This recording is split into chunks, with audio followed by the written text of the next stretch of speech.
Good afternoon. Welcome back to our discussion to our afternoon panels. It's my pleasure here to introduce our four speakers for this afternoon. Our panel this afternoon is called Aspect of the Soviet, Kazakhs, and Chinese Famines. We have four speakers, starting with the first speakers who will sit across from me, Professor Niccolo Pianciola, who teaches at Lingnan University, Hong Kong. Our second speaker will be Professor Sarah Cameron, who teaches at University of Maryland, College Park. And our third speaker, Dr. Joe Shin, who is a lecturer, teaches at the University of Sussex. And then our last speaker would be Professor Robert Conquest, who are teaching at Brandeis University. And then finally, we will have our discussion, Professor Kimberly Manning, who teaches at Concordia University. So each speaker will have about 45 minutes in the presentations, and then we will have about 10 minutes break after the first presentations. And then the discussion will have about 15 minutes to bring all this paper together, and then after that, we will open the floor for Q&A. Okay? And so let me go back to the first speaker for a very brief introduction. Once again, Professor Niccolo Pianciola, who is an associate professor of history who teaches in Lingnan University, and his research focuses on the history of colonization and decolonizations during the late Tsar's Empire and the early Soviet Union, and also on the Great Famines in Kazakhstan. He's currently doing research on the Aral Sea crisis, and his latest book, published last year, is a co-edited volume called Islam, Society, and States Across the Kazakh Steppes from the 18th to early 20th centuries. So, Professor Pianciola, please.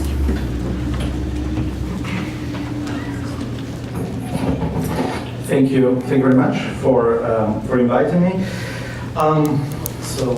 Yes, of course. So in the paper that was circulated, I wrote some comparative notes between the famine in Kazakhstan and famine in Ukraine and Great Leap Forward famine. But in my presentation, I will focus only on the famine in Kazakhstan, and I will leave possible comparative comments for the Q&A section or for the discussion tomorrow. So the Great Famine of 1931-33 in Kazakhstan had a main characteristic. While in Kazakhstan at the end of the 1920s, the population was made by 1/3 of Slavic settlers, Russians and Ukrainians, the victims of the famine were mostly Kazakhs. So this is Kazakhstan in the border, present-day border, but where and this is a photo of the spring 1930 from a family of Kazakhs in Jetisu, so in southeastern Kazakhstan. Different estimates for the number of Kazakhs who perished during the famine between 1.2 and 1.5 million. Approximately 1/3 of the Kazakh population, the highest toll of any social or national group in the Soviet Union. So in order to explain the ethnic bias of the famine death toll in Kazakhstan, it is important to focus on different issues. One is the relative vulnerability of Kazakh herdsmen and Slavic peasants to food crisis. It is therefore necessary to assess the agricultural and pastoral economic system that had formed in the steppe after Slavic colonization, agricultural colonization that began in the 19th century and became massive, especially in the last 10 years of the 19th century, and then with Stalinian reforms before World War I. The most important point to make in this regard is the interdependency that had developed between peasants' agricultural, mainly grains, production and herdsmen livestock production. So this kind of system, we can call this a long-term precondition of the famine, since this interdependence meant especially that the latter, the pastoralists, depended for their subsistence on the form of the peasants' grain production, much more than the other way around. Here we have some photos that I found in the archive of photographic and cinematographic archive in Moscow. about young Kazakh girls preparing grain in the 1920s.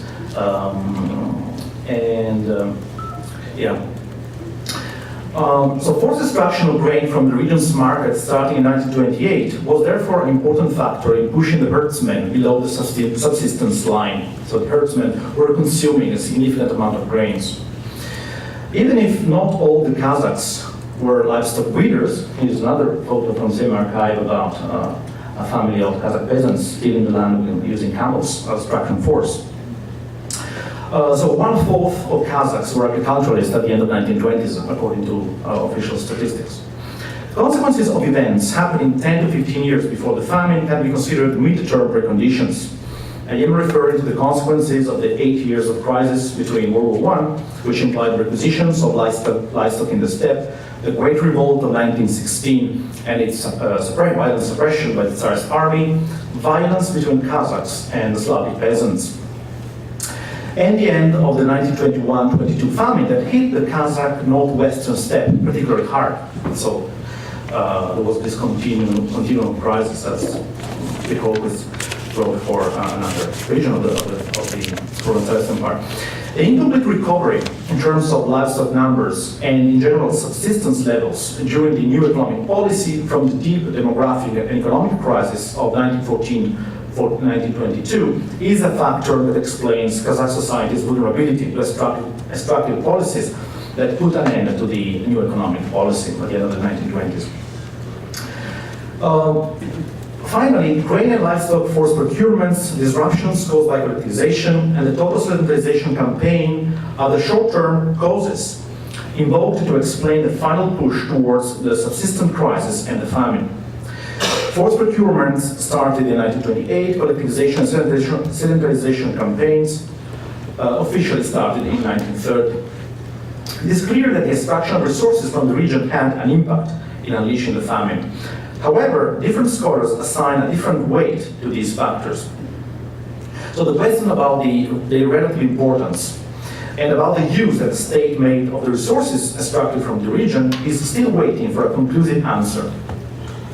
So today I will focus on livestock procurements as a crucial factor in unleashing the famine, and I will also focus on the use that the state did of these resources of livestock and meat collected in Kazakhstan. The study is based on newly retrieved material in the archive of the Economy in Moscow and in other archival repositories in Kazakhstan and in the Russian Federation.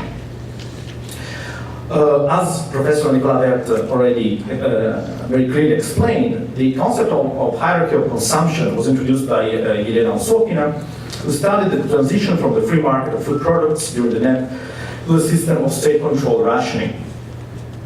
The Russian system started in December 1928. So I will not go into details here because Niccolo Pianciola already explained that. I will just underscore that social hierarchy was paired with geographical hierarchy, which was also linked to political expediency and preoccupations for the stability of the regime. This is something that reminds the kind of Russian system that was put in place during the First World War by the Tsarist army, by the Tsarist government. So the two capitals, and during the First World War, the two capitals and the army had precedence in food distribution over any other region. The Stalinist Russian system aimed at providing food in the first place for Moscow and Leningrad, and then for the industrial and mining centers. So Kazakhstan was not insignificant in terms of grain requisitions. Grain requisitions were crucial in the process of progressive impoverishment of the Kazakhs that started with the first forced procurement campaign of 1928. I don't have time to go into details here, but the general mechanism is that high procurement quota for grain were set for herdsmen because the state apparatus knew that the Kazakh herdsmen consumed grain. So the Kazakhs were forced to sell their livestock to peasants to purchase grain in order to give the grain to the state. This led to a plummeting of livestock prices. And this led to successful grain procurements from the Kazakhs, and this, in its turn, legitimized the high grain requisition quotas for the pastoralists in the eyes of the administration. And this is something that was clearly described by reports also by Kazakh communists and by people in the Kazakhstan administration in the spring 1930. So after the retreat of March 1930, there were produced these reports that were making clear that this was a mechanism that was impoverishing the pastoralists.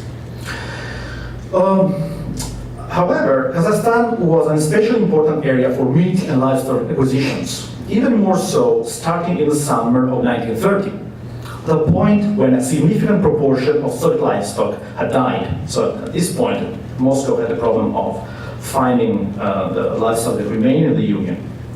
According to Gosplan numbers, total livestock in USSR in the summer 1930 were approximately 164 million heads.